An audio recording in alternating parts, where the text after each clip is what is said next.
Hello friends, welcome to educators.com. I am Preeti Rathi.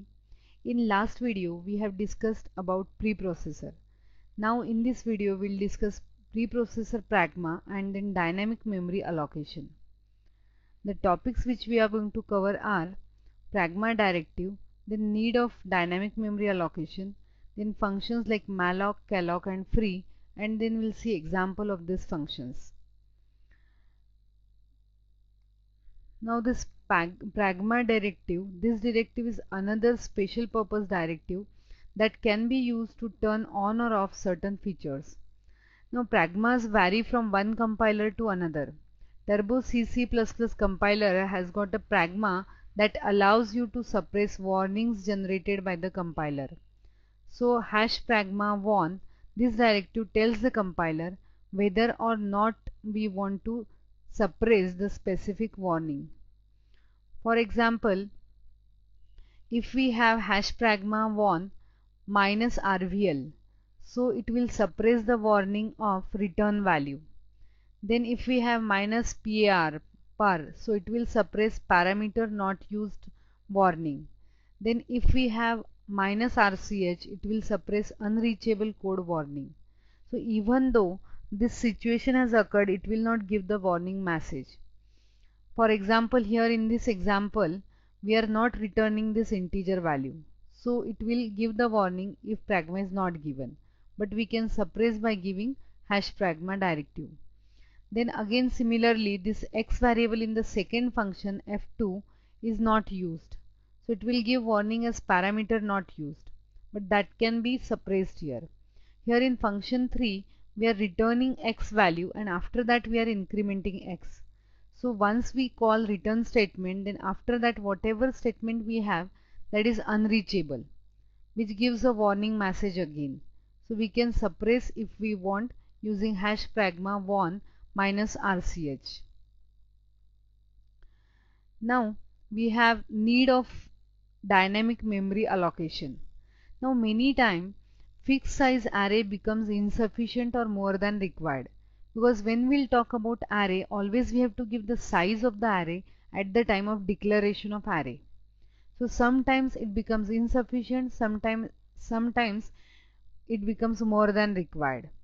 So to solve this problem, we have dynamic memory allocation. Dynamic memory allocation allows a program to obtain more memory space while running or to release space when it is not required. Now these are the functions which are given in stdlib stdlib.h header file, which we can use for dynamic memory allocation. Malloc, it allocates requested size of bytes and returns a pointer pointing to the first byte of allocated space.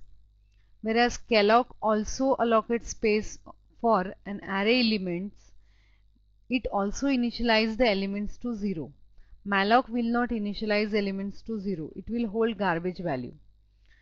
Whereas calloc will initialize it to 0 and then it returns the pointer to memory. Free is to release the memory, that is deallocate the previously allocated space. Whereas reallocate can be used to change the size of previously allocated space. Now if we compare malloc and calloc, then we can say that the meaning of malloc is memory allocation, whereas calloc is continuous allocation. Now functionality of malloc is it reserves a single block of memory of specified size and return a pointer of type void which can be typecasted into the pointer of any type. Now if we'll talk about calloc, it allocates multiple blocks of memory, each of same size, and sets all byte to 0 value and return a pointer of type void which can be again typecasted to any type. Syntax of malloc is ptr is a pointer. Now typecasting type star, then malloc and byte size. So here directly we can give byte size, so a single block of memory will be allocated. Whereas in calloc we have two parameters to this function, that is n is the number of element and element size, that every element size and total number of elements required. it will allocate memory in the blocks. Then finally we have to typecast it to the desired pointer type, and then we can assign it to the pointer. For example, in malloc, you can see here that if it is an integer pointer, then malloc 100 into size of integer. So we are having multiplication and passing only one parameter. Whereas in calloc we are passing two parameters. 25 are the total number we want, and then size of float. Like this two parameter we have to pass, it will have multiple blocks of memory. And finally we can typecast it to float pointer and save it to PTR.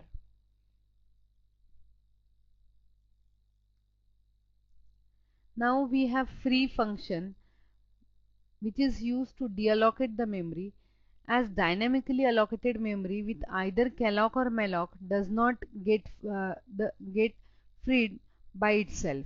The programmer has to call free explicitly to release the space. If it is not called, then that will cause memory leakage, because that memory will not be used for any other purpose, and again it will be shown that it is in use. So always we should call free if we are trying dynamic memory allocation through calloc and malloc, calloc or malloc. Now syntax for free is free and just pointer we have to give in a parameter. Now this is the example of malloc, calloc and free. Now here we are adding one more header file, that is stdlib, hash include stdlib.h. Now here we are asking how many elements are required. Then we can use malloc or calloc. Only the difference will be here in malloc we need to pass only one parameter, whereas in calloc we will be passing two parameters. Calloc will initialize it to 0, whereas malloc will not initialize to 0. Then we'll check, we will typecast it to the integer pointer and save it into the integer pointer PTR. Then we'll check if PTR is null, then we'll print that memory is not allocated and we can exit from the program. Else we'll ask to enter the element values. In a for loop we are reading them, and finally we can calculate sum of it and can display the sum. At the end we have to free this pointer, that is free the dynamically allocated memory. So this way we can use malloc, calloc and free. So we have seen pragma as well as malloc, calloc and free. Now we'll check out this practically. Now we'll check pragma practically. Now here again we are including stdir.h and conio.h. Main is the entry point of our application. Then if suppose I'll give that main will return integer, then I should have return statement over here in main. But if I am not giving that statement and if I'll compile this application, so I'll get one warning. That warning is function should return a value. But suppose I want to suppress this warning, then I can use pragma here. You can have hash pragma warn minus RVL. This return value should not be, this warning should be suppressed. Now if I'll compile this, you can see that warning is suppressed here. So minus RVL is to suppress the return value warning. Now similarly, if suppose I have a function, say void function 1, which is taking some argument, but I'm not using that argument here. So it will give warning that this argument is not used. So if I'll execute this, if I'll compile this using Alt F9, then you can see the warning is parameter x is never used. But suppose I want to suppress this purposefully, then I can use again pragma, that is hash pragma warn, then I can use minus PR, that this parameter value is not used, that should be suppressed. If I'll compile this again, now this warning is suppressed. Now similarly we have unreachable code warning, that is suppose this function is returning some value, say integer, and I got a statement that return something, and after that I am giving some statement here, say printf hello. Then this hello is unreachable code. This printf is a unreachable code. So if I'll compile this, I'll get a warning that unreachable code. To suppress this warning, I can use again pragma with -rch. That is hash pragma warn -rch. So this return value unreachable code will be, this warning will be suppressed. If I'll compile it again, then you can see warning is removed. So this way we can use pragma to remove the warnings. Now next we'll check out calloc, malloc and free. Now as we have discussed, for dynamic memory allocation we can use calloc or malloc function. Say we will have one variable as n, where we'll ask for the end user that how many elements has to be stored, and one I'll take as an integer pointer ptr,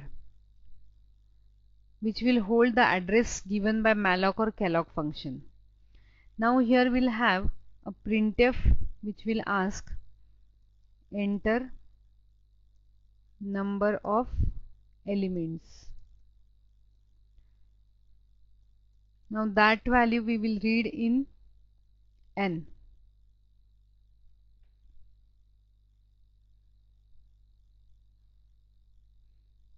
%n. So here we'll read this.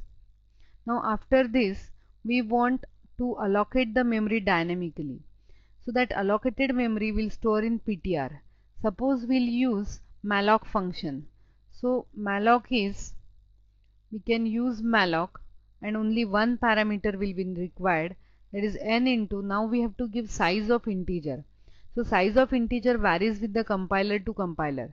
So instead of hard coding size, we can just go for function size of, and here we will provide integer. So it will dynamically take the size which is required by it depending on that compiler. Now this will return a void pointer. So we have to typecast it to integer pointer.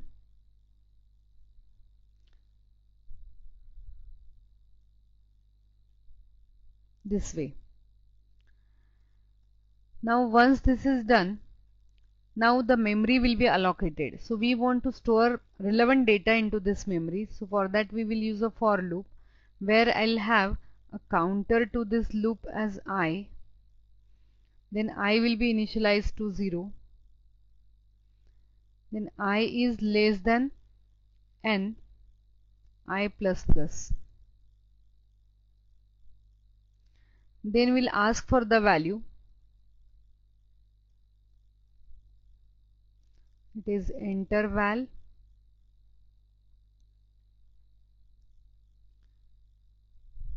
Now that value we will read in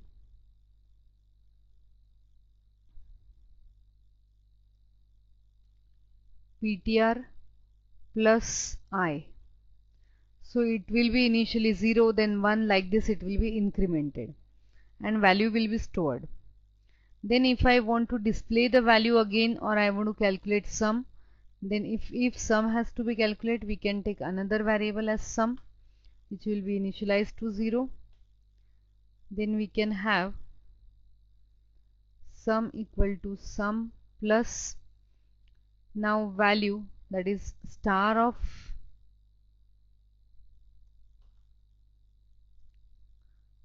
value at ptr plus I. So this way we can do the summation, and finally we will display the output.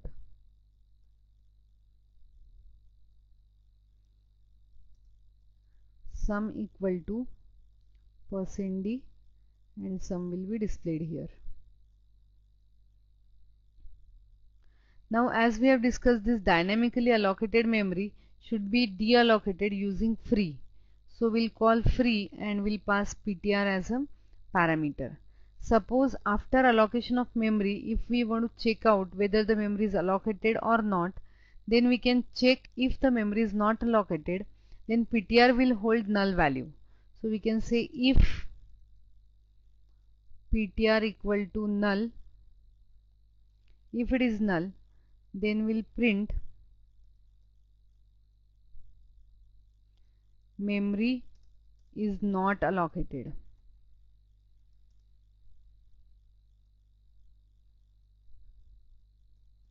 And we'll exit from the application. Now in this example we have to include stdlib.h header file, then only this malloc calloc free function will work. So we are including #include stdlib.h header file. Now if I'll execute this application, so it will ask enter number of elements. Suppose I want to give 3 elements.